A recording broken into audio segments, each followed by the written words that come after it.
Hello, my name is Matthew Sandberg, and I'd like to thank this board for coming down and spending a little bit of time today to hear this short presentation. Now, companies are always looking for ways to be able to increase their productivity. And one way to be able to do this is by utilizing mobile devices. Now, this presentation is to show the benefits and versatility of these devices, as well as a little bit about the security that's in place to protect them. Now, mobile devices have the benefit of allowing team members and employees to be able to stay in constant communication with one another. In this way, if there is a team project going on and a team member is on the road somewhere or in a different location within the building, that team project doesn't need to stop. The team member is still able to do their part of the project and participate in the project to its completion. A second benefit to having company mobile devices is that managers are able to keep track of their employees without using the employees' private cell phones to do so. Now, with security, mobile devices like tablets or smartphones have a password to be able to access them. Sometimes this password can be just a 4-digit PIN, but some of the newer devices are able to use biometrics. This way they're using a fingerprint to be able to access that device. And then once in the device, there are certain applications and software that might also be able to use a password. This way there's kind of 2 layers of protection to protect that content within the device. Now, just to show a little bit about how powerful some of this protection is, recently in the news, the FBI stated that they spent a little over $1.3 million to a third party to be able to unlock an iPhone from one of the San Bernardino mass shooters in California. Now, originally, the FBI, this is from the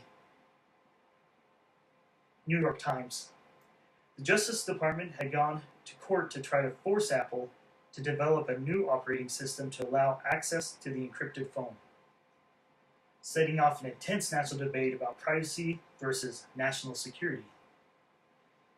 So even the FBI has some trouble trying to gain access to these encrypted devices.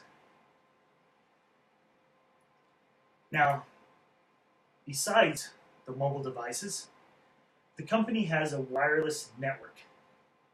And there's a couple precautions put in place to be able to protect the company's wireless network. Now, the first is that the wireless routers are running MAC filtering. This means that any new device outside the company, when they try to enter into the network, that router doesn't even allow access because it's comparing the device's MAC address compared to its filter, its list that are available.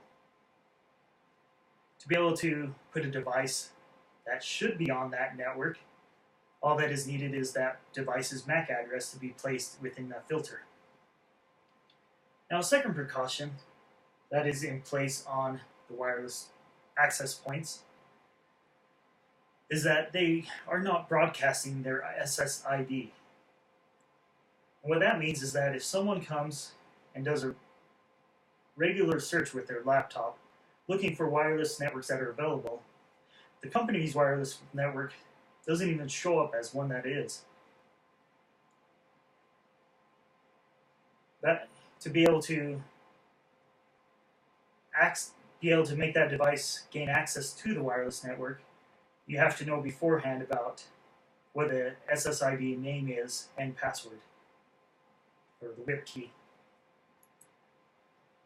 Now, the nice thing about mobile devices is their ability to be able to have programs sync from one another, either from a desktop to the mobile device or the mobile device to the desktop. This way, some employee on the road receives a new contact, they put it on the device, and when it syncs to their computer, they have their new contact's email address. Or even their calendar from their desktop can be synced to the device so that employees aren't missing important meetings.